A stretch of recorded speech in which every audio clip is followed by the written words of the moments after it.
नूह सस लड़ पईयां तो बंदा आया तो उन्होंने पता ही अपने घर का भी साढ़े दूजे तीजे दिन लड़ाई पै जाती घर। कदी अपनी जनानी नूं आख छड्डदा, कदे मां नूं आखना चलो मां जी चलो तुसीं जान दिया कर। उस दिन चुख ही उन्हां दा ना काम टप गया। वो गया घर, बीबी आंदी अज तां रोटी खानी आ, मेरी गल सुन के। उन्हें भी पता लग गया भी अज चोखा काम टप्पिया।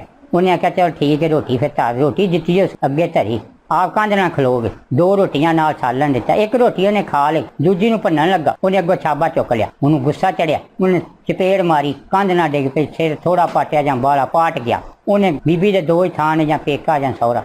उन्हें अपना मुंडा कुछर लाया, पेके टुर गए। उन्हें नहीं मगरों भज के फड़ी जना आवाज मारी। ये गल नूं कितना टाइम लंघ गया, 1 साल। ते मापिया ने गल ला लिया, चल पुत्रा तू इत्थे दिन गुजार। दोवें धिरां ही साल चुप कीते रहे। जेड़े ने मुंडे वाले उन्होंने दसो दस पता लगा वो कुड़ी वाले दे पिंड दे बई एक थानेदार एक चेयरमैन।